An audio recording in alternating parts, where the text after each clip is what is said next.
Je reviens sur le cas de Nostradamus. Actuellement, sur notre site, il y a Facebook Nostradamus Recherche. Nous avons souvent des réactions de M. Bendor, je crois qu'il s'appelle. Bon.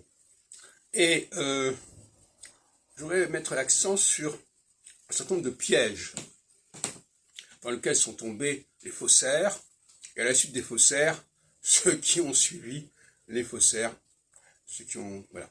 Et le piège est double, en fait. Le piège est double. Il est d'une part que les faussaires, d'ailleurs quand je parle des faussaires, je parle de ceux qui ont écrit, qui ont voulu faire des faux Nostradamus dans les années 1588 à peu près, hein. Et ils ont commis deux erreurs. Première erreur, ils ont cru que les quatrains qui figuraient dans les almanachs étaient de Nostradamus. Je crois que c'est extrêmement contestable. Nostradamus avait autre chose à faire que de faire des quatrains. Ces quatrains, comme j'ai montré dans mon post-doctorat de 2007, sont pris de sa prose.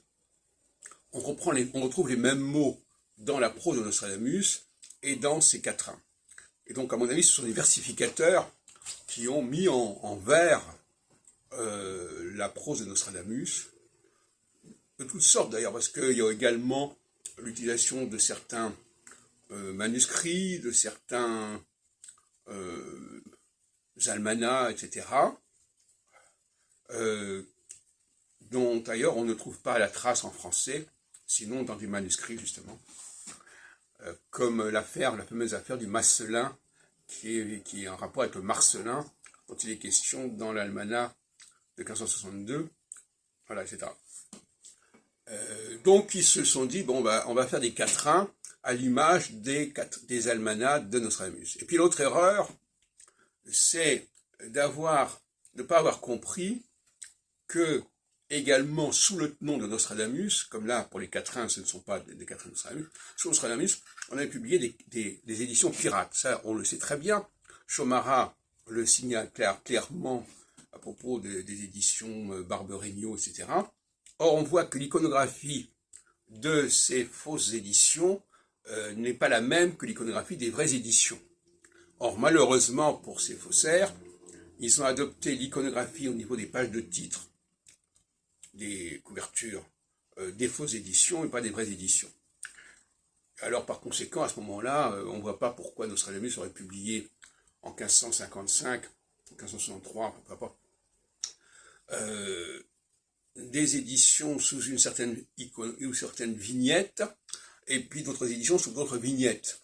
Je rappelle encore que les vignettes ne figurent pas dans les almanachs de Nostradamus, elles figurent dans les pronostications de Nostradamus. C'est aussi un autre problème, parce qu'on a publié donc des fausses éditions sous le nom de l'almanach de Nostradamus, etc., etc. Bon, donc finalement, c'est un travail collectif. Et puis alors, le troisième point, c'est évidemment les additions. Les additions, alors là, les faussaires ne se sont pas gênés de faire des additions qui permettaient d'actualiser les quatrains, certains quatrains, additions marquées par l'époque où la rédaction s'est faite réellement, c'est-à-dire l'époque de la Ligue. J'en ai parlé longuement là-dessus, notamment le quatrain 446, qui n'existait pas dans l'édition 1588,